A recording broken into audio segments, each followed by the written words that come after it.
right, it is time for some TV talk. Goodness. Hey everyone, it is Shannon, and I'm super excited to be here today and to share with you the returning shows in January 2021 that I am excited about watching. I am really excited to be talking about TV again. It is something that when I started this channel, I talked about a fair amount, and then I stopped talking about it for a while, so I'm bringing it back, and we're going to see how this goes. So I already did a video on the new shows that I'm excited about, and if that went up before this one, I will link it in the cards. Otherwise, it's something to look forward to in the future. But this is about shows that are coming back for their second season, third season, future seasons, further than that seasons. And yeah, and some of these I have been watching since the beginning, and some of these I haven't. So it's going to be a bit of an interesting experiment. I do like to every once in a while jump into a show, into whatever season I can. I do tend to watch things live over the air, like through antenna. So a lot of it is dependent on when things air. I usually just pick things for different time slots,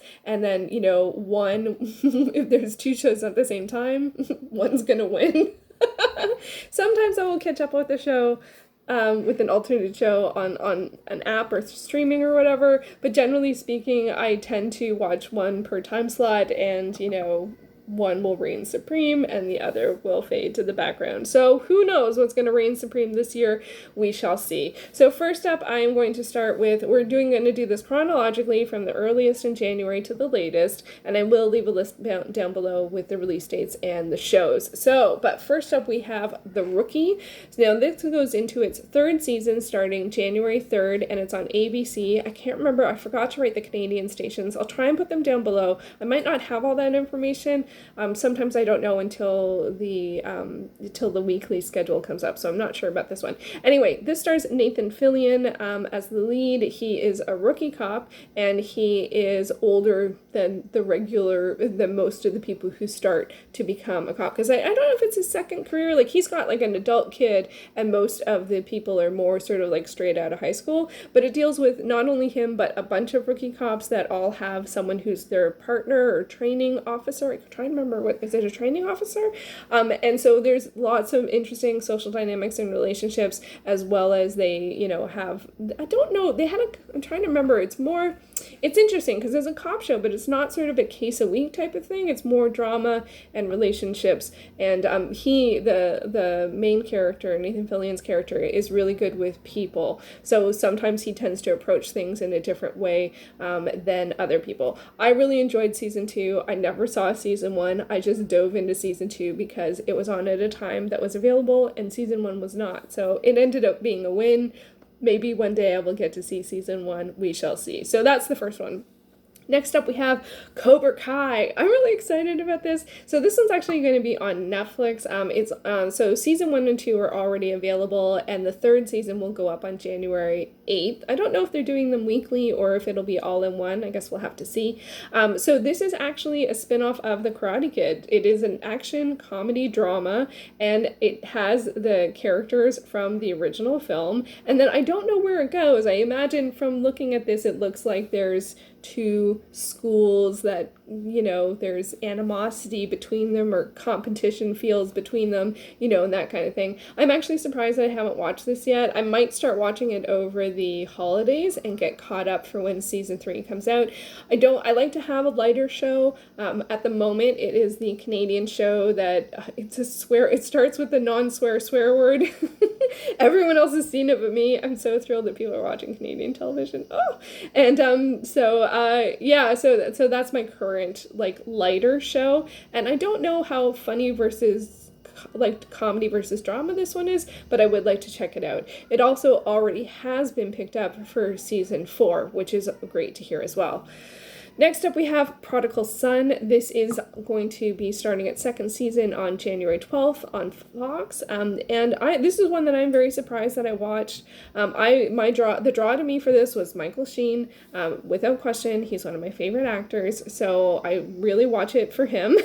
He's not always on it, or on it a fair amount. The idea behind this one is Michael Sheen plays a serial killer who's in jail, and his son is someone who I can't remember for sure, but I think he's a profiler, and he works with the police.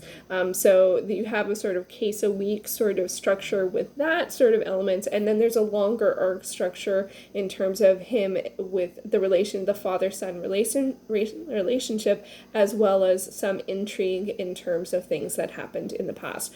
It's pretty gruesome, and it's a lot darker than what I normally watch, but it's one that stuck with me, and it won the time slot, which I'm very surprised that a crime procedural did. I usually end up with one. For years it was Elementary, which was more it was very case a week, but I love the actors. So anyway, so I guess this filled the void of Elementary. Not that anything really could, but it's working on it. It's working on it. Next up we have, The Resident. Okay, this goes into its 4th season on January 12th on Fox as well. So these are a double bill, The Prodigal Son and The Resident. This is one that I haven't watched before. I don't tend to watch medical dramas, but New Amsterdam just totally slayed me and got me into, that show, especially the first season, just really, really got me. So, but The Resident is, I think it's a medical drama. We have, I'm not quite sure how to say his name, Matt, it's CZ, that's a tough one. Sirasny? It's probably totally off. He's in the lead, and he is from The Good Wife, which ended up being one of my favorite shows of last year. So I didn't know it was him. When this show came out, I didn't recognize who he was. I think he was also on Gilmore Girls as Logan, but I'm not going to go into Gilmore Girls. I don't want any thumbs downs. Just kidding. Sort of. Anyway, let's stay with The Resident. So anyway, I have a complicated reaction to Gilmore Girls, which I don't need to go into. Anyway, so this is a medical drama. It's centered, I think, in a hospital lives and, the work life and the personal life of people that work there, from what I understand. So I'm going to jump into season 4, see how I do. I saw some of the commercials while I was watching other stuff near the end of 2020, and I was like, whoa, that actually looks really engaging. And I do like to have a couple of dramas in the mix. I tend to watch more of the sort of paranormal, action-y type stuff, but I like to have well-rounded choices, right? It's good. It's good. So hopefully I'll like The Resident. Let me know if you like The Resident. Do you think it's okay to jump into season 4? Am I making a big mistake? Do you enjoy it? All of those things. Next up we have, so now we have Batwoman. So this starts on January 17th on the CW. I never saw the first season. From the very few things I've heard about the show, I have a feeling that might be okay. I'm pretty well versed in the sort of Arrowverse type of stuff. I've watched all of Arrow. It's actually, to be honest though, Arrow is the only one I stuck with. I started The Flash, didn't finish it, and I never started Legends of Tomorrow, and Supergirl wasn't available for me, but I know Arrow very well. So anyway, but this one, but this is a female-led superhero show with action. I mean, there's no reason to say no here. No reason.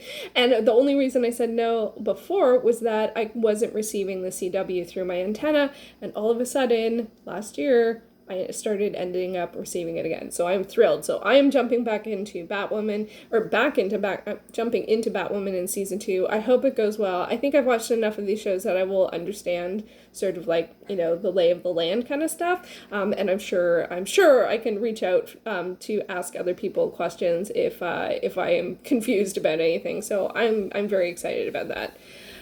Next up, 911 is starting its 4th season on January 18th on Fox. This one I'm not sure about. I watched season 3.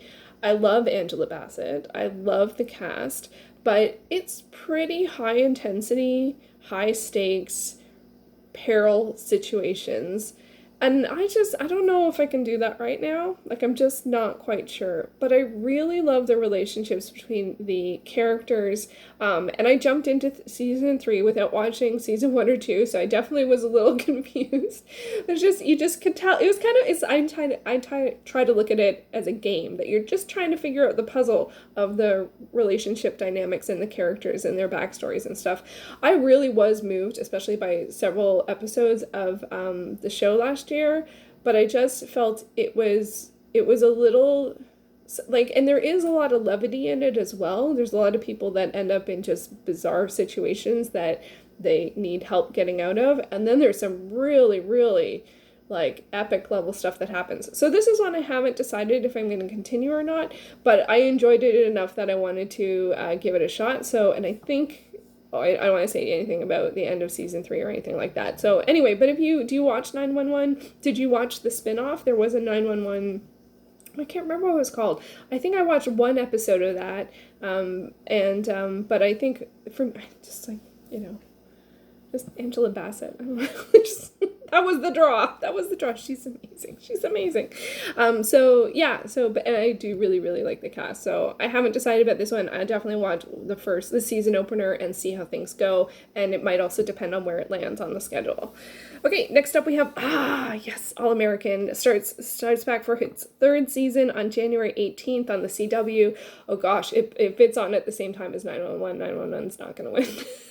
All American is one of my favorite new shows of the past couple years. I enjoy it so much. It is inspired by the life of Spencer Paysinger, who is a football player. In the TV show, Spencer is played by Daniel Ezra, and Taye Diggs plays coach that recruits him, and he is he's a football player who's recruited by a coach like sort of out of area. So he's from Crenshaw, and he ends up playing in Beverly Hills. So there are a lot of dynamics going on in the show, but I really, really love it. Season 2 got quite current and topical with some of the things that it took on, some of the themes that it took on, and this is one that, although it's inspired by someone else, it's actually set like right now. So there's that as well. But I just really love it. I love it so much. I just do. And I wasn't sure that it was renewed, so when I put this list together and saw that it was coming back in January, I got so excited. So I'm looking forward to seeing where they go in season 3. It's a great cast, and I just love the show. I don't have anything bad to say about it. I just can't wait till January 18th. So that is All American. And then next up we have Nancy Drew. This is another CW show. It comes back for its 2nd season on January 20th. This is another where I never got to see season 1 because I wasn't receiving the CW, but I'm definitely going to jump into season 2. I don't even know what the dynamic is, if it's a case a week. It looks pretty dark here, and I don't know if it's connected to potentially Riverdale, and because I haven't watched Riverdale, so I am not sure, but I'm just so thrilled that I am going to be able to watch it, and I'm very curious about it. So let me know if you watched season 1 of Nancy Drew. Did you enjoy it? I can't wait to check it out. And then also on the CW, we have Charmed, which comes back for its 3rd season on January 24th.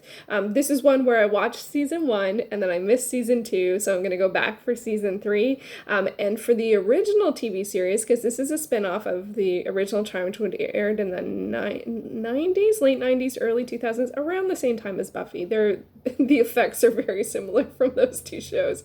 And which I think was the WB, which means, are they spinning off something from like their previous station? I don't know. Anyway, so Charmed, if you're unfamiliar, it follows 3 sisters who don't know that they have that they're witches, and they are. So it's at least season 1 is mostly about sort of coming into that and understanding that and the dynamics and complications of that. And I enjoyed the first season, but I will admit I didn't enjoy it as much as I expected to. The original series is a bit campy, but I don't know if that's just the effects. Again, the original series I didn't watch at the time. I watched it later, and that can really, change our opinion of things or influence our opinion of things. But for the original, I think the original series, I only watched the first 2 seasons or so because it was like available on Netflix and then not. So yeah, but anyway, it's about witches and I'm gonna watch it. So that's really all there is to it. And I hope that there's not too much confusion over missing season 2. Hopefully they have a good previously on. And next up we have Mixed-ish. This starts its 2nd season on January 26th on ABC. This is another one that I'm going to jump into in the next season. This is actually a prequel to Blackish, which is actually in its 7th season now, which is extraordinary. I watched the first season of Blackish and then it fell off the radar a little bit for me. I think, again, it was airing airing at the same time as something else, which is just sort of what happens. So this follows the character of Rainbow, who is the mom from Blackish, and it follows a mixed race family in the 80s. So that is a lot. That's a lot to pull me in. I watched the trailer or some clips from the from season 1, and I was like, yep, you got me. I'm gonna watch it. So I'm curious to see what it is like, and and so that is going to be January 26th on ABC. So jumping into the second season, wish me luck. And let me know which of these shows are you interested in? Is there something else on your radar that is coming back in January that you would like to see? And also just let me know, do you like watching the TV videos? I imagine if you don't, you haven't watched all this way to the end. So I hope that's a good variety of shows. I know it's a lot of CW, but I'm just so excited to be able to watch the CW again. Like it happened like the week before the Supernatural finale. It started working again. I was like, this is the best thing ever. So anyway, those are some of the shows that I plan on watching. Let me know what you plan on watching in January, and we'll see how this goes. If this goes well, I'll probably do another one for February, but it might be a 2-in-1. It might be renewing new and returning shows, unless again there is lots and lots and lots to choose from, which can be the case because, you know, with TV these days, you never know if it's going to be a drought or a flood, and January's a flood, and I'm okay with that. So lots to keep us entertained through the winter. Okay, thank you so much for watching.